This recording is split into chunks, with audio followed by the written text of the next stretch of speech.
Om Swastiastu. Perkenalkan, nama saya Nurti Unasawati dengan nomor NIM 2111011011 dari Prodi Pendidikan Agama Hindu jurusan Dharma Acarya. Di sini saya akan membahas bagan dari Weda. Nah, sebelum masuk ke bagan-bagan Weda, apakah ada yang tahu apa itu Weda? Ya, Weda itu berasal dari kata Wid yang artinya belajar mengetahui. Jika diartikan secara umum, Weda adalah kitab suci untuk mempelajari segala sesuatu dari yang biasa hingga yang muskil.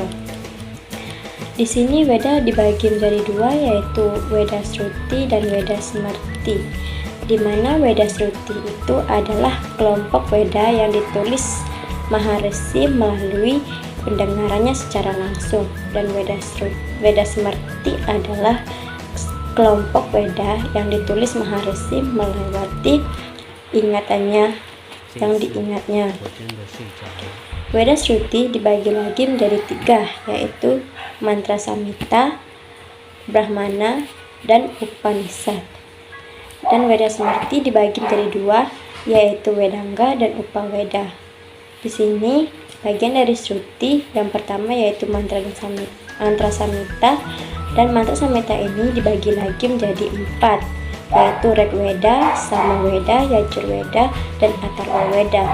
Dan di mana Rigveda ini terdiri dari 10.552 mantra yang isinya terbagi atas 10 mandala yang termuat kumpulan mantra-mantra dan ajaran umum dalam bentuk pemujaan kepada Tuhan.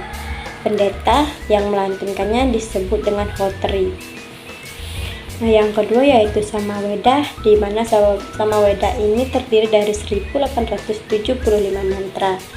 Nah, yang himpunannya ini memuat lagu-lagu pemujaan yang dinyanyikan pada saat upacara. Pendeta yang melantunkannya disebut Ugatril dan Ugatra. Yang ketiga yaitu Yajurveda, di mana Yajurveda ini terdiri dari 1975 mantra yang termuat ajaran umum tentang pokok-pokok hakikat pelaksanaan yajna. Pendeta yang melantunkannya disebut dengan Atwaryu.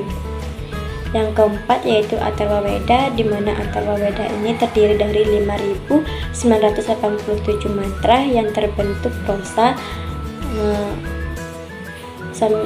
Atharva Samhita ini memuat tuntunan hidup sehari-hari yang berhubungan dengan kehidupan di duniawi.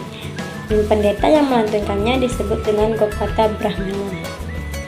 Baik, bagian kedua dari Weda Sruti yaitu Brahmana atau Karma Kanda, yang dimana setiap mantra-mantra itu harus mempunyai Brahmana. Dan bagian yang ketiga dari Weda Sruti yaitu Upanishad dan Aryanyaka, yang dimana artinya yaitu tiap-tiap mantra itu harus mempunyai Upanishad. Bagian yang kedua yaitu Weda Smarti, di mana Weda Smarti itu tadi saya jelaskan dibagi menjadi dua, yaitu Vedanga dan Upaveda. Di sini Vedanga itu tuh dibagi lagi menjadi berapa bagian, yaitu 1 siksa, 2 Vyakarana, 3 canda, 4 niruta, 5 jyotisa, dan 6 kalpa.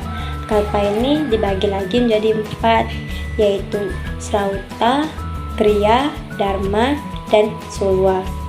Di mana siksa ini atau disebut dengan fonetika isinya memuat petunjuk-petunjuk tentang cara yang tepat dalam pengucapan mantra serta tinggi rendahnya tekanan suara.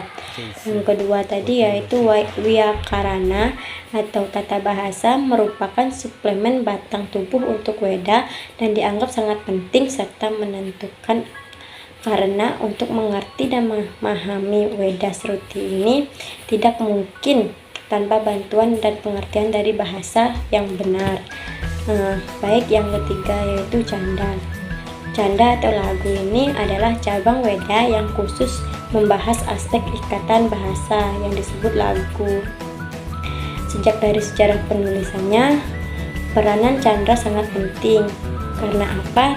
Karena dengan Candra ini semua ayat-ayat itu dapat dipelihara turun-temurun seperti nyanyian yang mudah diingat. Lalu yang selanjutnya itu Niruta. Niruta ini memuat berbagai penafsiran otentik mengenai kata-kata yang terdapat dalam Weda. Dan selanjutnya Jyotisa. Jyotisa ini sering disebut dengan astronomi, yang merupakan pelengkap Weda yang isinya memuat pokok-pokok ajaran astronomi yang diperlukan untuk pedoman dalam melakukan yatnya. Isinya adalah membahas tata surya, bulan, dan badan angkasa lainnya yang dianggap mempunyai pengaruh dalam pelaksanaan yatnya. Yang terakhir yaitu Kalpa. Kalpa ini merupakan kelompok Wedanga atau Sandanga yang terbesar dan terpenting. Menurut jenis isinya, Kalpa ini terbagi menjadi beberapa bidang yang tadi saya sebutkan itu, yaitu bidang Sautra, bidang Griya, bidang Dharma, dan bidang Sewa. Dan bagian yang kedua dari Weda Smriti yaitu Upaweda. Upaweda sini dibagi menjadi 7, yaitu Itihasa, Purana, Arthasastra, Ayurveda, Gandharva, Karma Kanda, dan Agama. Di sini Itihasa itu merupakan jenis epos yang terdiri dari 2 macam, yaitu dari cerita Ramayana dan Mahabharata. Yang kedua yaitu Purana. Purana ini merupakan kumpulan cerita-cerita kuno yang menyangkut penciptaan dunia dan silsilah para raja yang memerintah di dunia. Dan yang ketiga yaitu Arthasastra, di mana Arthasastra ini adalah jenis ilmu pengetahuan negara yang isinya merupakan pokok-pokok pikiran ilmu politik sebagai cabang ilmu. Yang keempat yaitu Ayurveda, di mana Ayurveda ini adalah kitab yang menyangkut bidang kesehatan jasmani dan rohani dengan berbagai sistem sifatnya. Ayurveda ini adalah filsafat kehidupan baik etis maupun medis. Yang kelima yaitu Gandharva Veda, di mana Gandharva Veda ini adalah kitab yang membahas berbagai aspek cabang ilmu seni. Yang keenam Karma Kanda, dan yang ketujuh Agama. Baik, sekian yang dapat saya sampaikan. Jika ada salah kata dalam pengucapan materi yang saya ucapkan tadi, saya mohon maaf. Saya tutup dengan Param Santi. Om Santi Santi Santi.